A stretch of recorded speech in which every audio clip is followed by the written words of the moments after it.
Je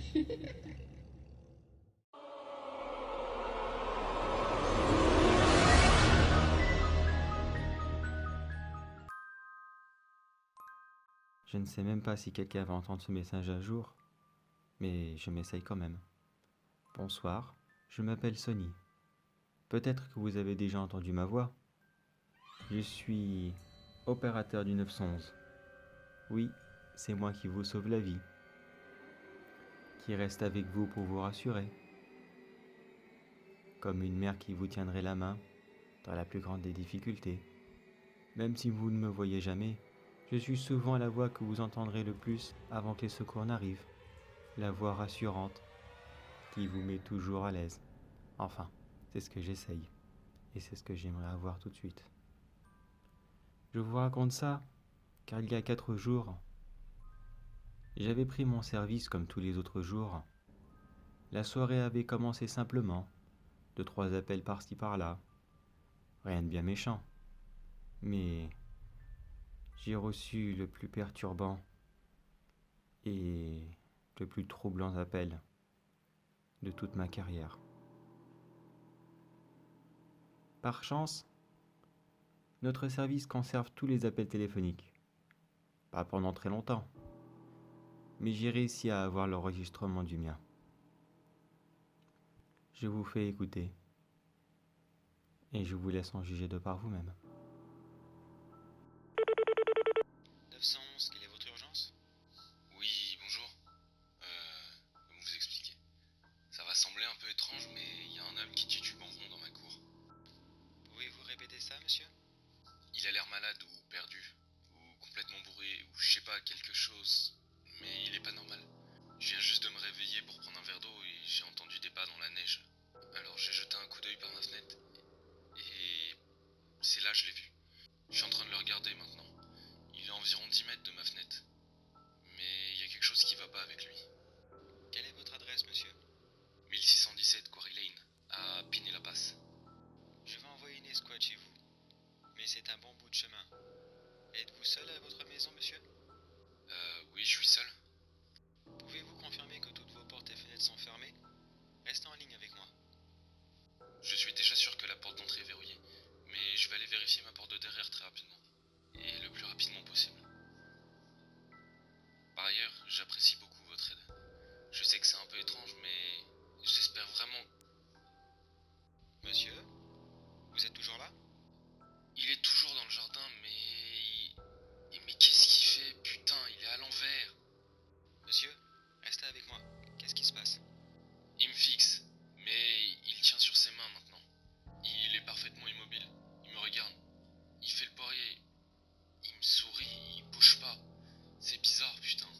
Il fait le poirier, monsieur? Je sais pas comment... Oui, il est en face de moi et il tient sur ses mains. Il a cet immense sourire et il est parfaitement immobile. C'est quoi ce bordel? S'il vous plaît, envoyez quelqu'un maintenant. Monsieur, j'ai besoin que vous restiez calme. J'ai pris votre appel et un officier est en chemin. Ces dents sont tellement énormes, putain, bordel de merde, envoyez quelqu'un. Monsieur, je veux que vous essayiez de garder un œil sur lui, mais vérifiez que votre porte arrière est verrouillée encore une fois. Nous avons besoin d'être sûrs que tous les points d'accès possibles sont sécurisés. Pouvez-vous continuer à me parler et confirmer que votre porte arrière est verrouillée? Ok, j'avance à reculons, mais... Je reste tourné face à lui pour vérifier qu'il s'avance pas. Ma main est sur la poignée de la porte arrière. C'est verrouillé. Je dois vérifier le verrou alors je vais le quitter des yeux pendant une seconde. D'accord, monsieur. De l'aide est en route. Restez juste au téléphone avec moi, tout ira bien. Monsieur, vous êtes toujours là? Son visage, bordel. Il est juste contre la vitre. Monsieur, j'ai besoin que vous me parliez. Qu'est-ce qui se passe? J'ai regardé ailleurs pendant une seconde et maintenant... Son visage, il est pressé contre la fenêtre de devant. Ses dents sont énormes, il est toujours en train de sourire. Il n'y a aucune couleur dans ses yeux. Monsieur, j'ai besoin que vous vous rendiez dans la pièce la plus proche et que vous vous y enfermiez. Avez-vous un sous-sol ou une chambre dans laquelle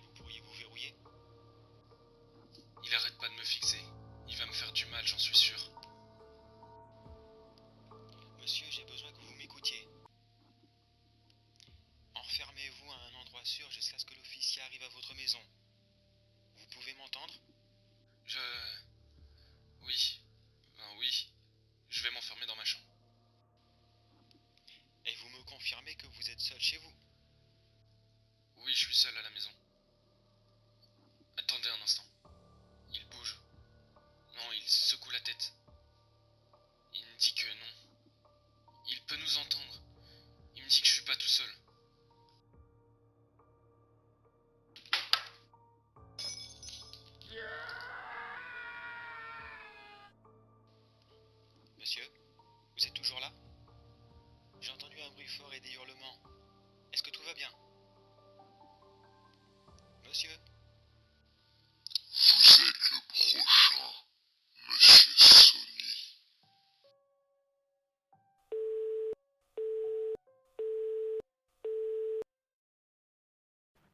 Tout ça s'est passé il y a exactement 4 jours. Je n'arrête pas de repenser à cette voix qui me disait que maintenant c'était mon tour. Comment savait-elle mon nom? Pouvait-elle réellement me retrouver? Cette chose qui a attaqué cet homme ce soir-là. Ils étaient plusieurs, c'est sûr. Mais je ne sais pas. Je ne sais pas du tout quoi en penser. Tout ce que je sais, c'est que l'homme a disparu. J'ai réussi à avoir le rapport de la police via un ami qui y travaille. Tout ce que je sais de cet homme, c'est qu'il était marié. Il s'appelait John et sa femme s'appelle Emily. J'ai noté leur adresse.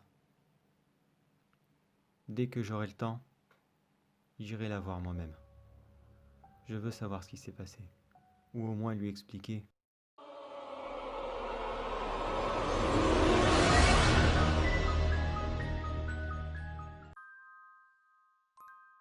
Un chasseur se promenait dans les bois durant sa longue journée de chasse. Après avoir passé plusieurs heures à pratiquer son sport préféré, il se perdit. Très énervé de s'être perdu dans ses propres terres, il tourna en rond, bêtement, agacé de lui-même, le fusil en main, prêt à tirer sur n'importe quoi, au moins pour défouler sa colère, même si la seule colère qu'il avait en ce moment était lui-même. Il tournait et tournait en rond. Les heures passaient et l'obscurité arriva. Durant sa longue marche, il entendit plusieurs fois des pas, ou des craquements plutôt derrière lui. Il se retournit plusieurs fois, fusil en main, prêt à déchaîner sa colère et sa frustration. Mais jamais rien. Un moment, il poussa comme un cri de colère. Cette chose, ou animal, qui se fichait littéralement de lui, commençait énormément à l'exaspérer. Il leur dit « Si vous êtes là, montrez-vous !» Rien du tout. Son esprit lui joue des tours. Encore un problème de plus, comme s'il avait réellement besoin de ça. Encore plus énervé de lui-même, il continue à avancer. Il finira bien par trouver la route, ou sa voiture, garée dans le petit chemin de terre privé. Après quelques heures, il découvrit par hasard une cabane dans une petite vallée. En réalisant à quel point la nuit était tombée, il décida de voir s'il pouvait y rester pour la nuit. Il s'approcha et trouva la porte entrebâillée. Personne n'était à l'intérieur. Une grande cabane vide. Un simple lit se trouvait en plein milieu. Rien d'autre. Le chasseur s'effondra sur le lit de pièce, décidant de s'expliquer au propriétaire le matin venu. Il regarda une seconde fois autour de lui pour voir comment était l'intérieur de la cabane, orné de plusieurs portraits,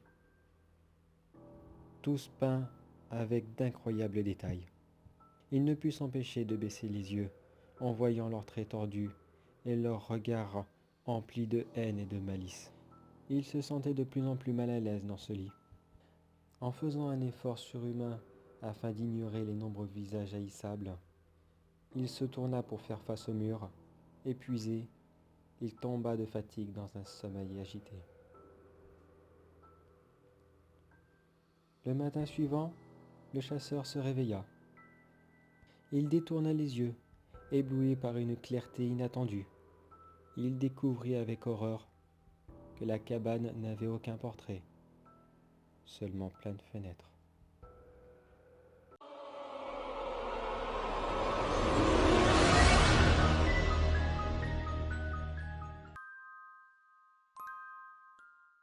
Une femme qui vivait seule chez elle avec ses 3 enfants voulait refaire la décoration de chez elle.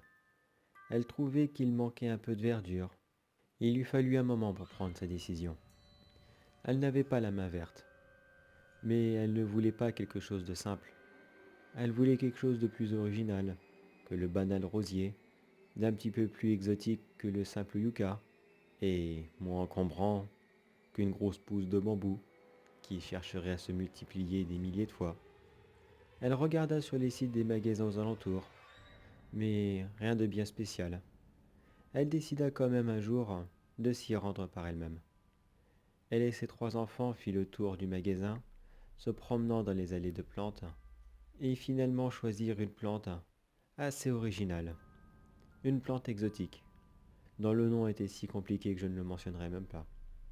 La dame demanda plusieurs renseignements au vendeur. Comment s'en occuper, si elle était une grande consommatrice d'eau, ou de lumière naturelle, ou même si elle avait besoin d'un produit spécial.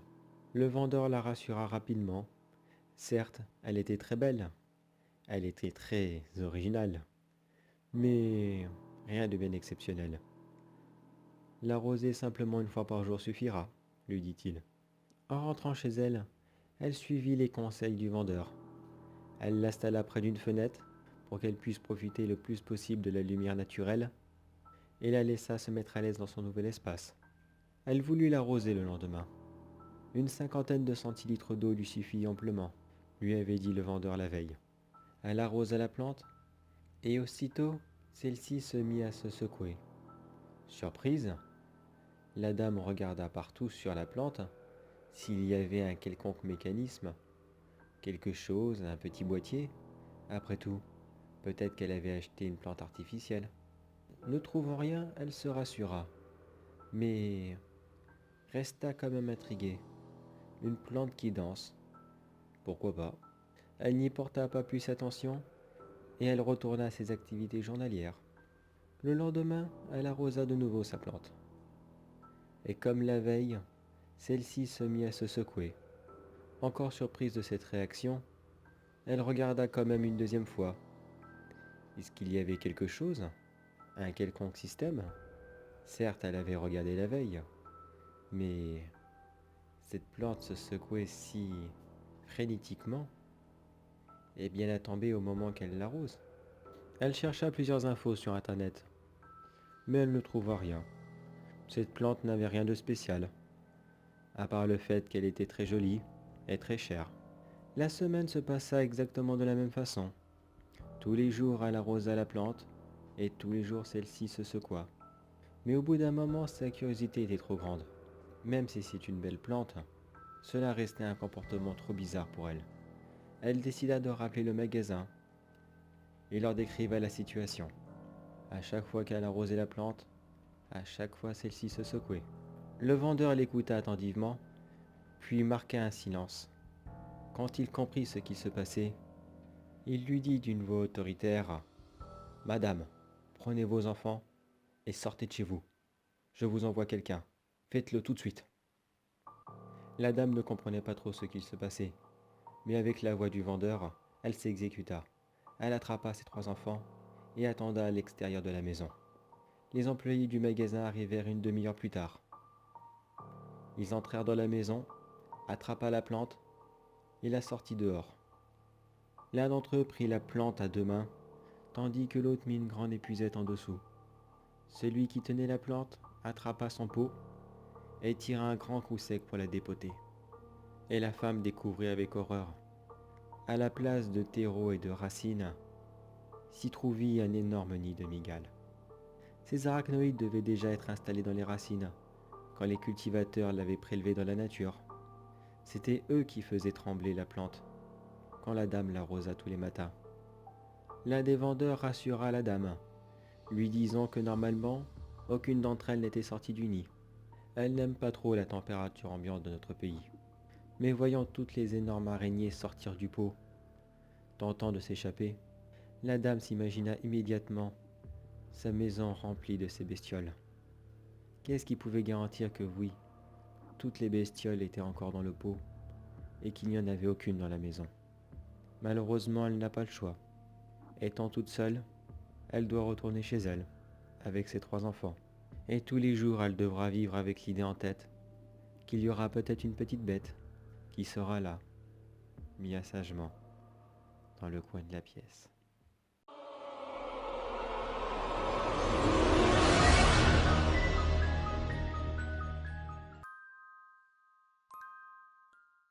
Une jeune fille se promenait seule dans une ruelle, avec comme seul compagnon son imagination, enfin son ami invisible, à qui elle parlait.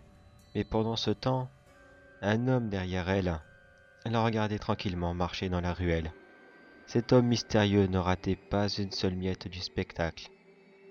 Quand la petite avançait, il la suivait. Elle changeait de rue, il le changeait aussi. Pensant qu'il ne se faisait pas remarquer, il la suivit. Après plusieurs minutes de traque aussi discrète que possible, la gamine arriva dans une ruelle qui se termina par une impasse. L'homme, tout content d'être arrivé dans un coin tranquille, avança lentement vers la fillette. Il commençait à enlever sa ceinture, tout en imaginant ce qu'il allait bientôt faire avec la fille. Mais soudainement, quelque chose l'arrêta, quelque chose d'invisible, mais de bien présent. Un poids lourd qui se dressait devant lui. La fillette commença à rigoler en le regardant. Puis l'homme se souleva du sol et fut violemment projeté le long du mur de droite. Un bruit d'os cassés s'accompagna du choc qu'il reçut en touchant le mur. Il hurla de douleur. Son bras était probablement cassé. Il n'eut pas le temps de se remettre, qu'il fut violemment projeté contre le mur gauche. Il se le prit en plein torse. Un autre craquement, probablement quelques côtes. Il hurla encore de plus belle et tomba sur le sol.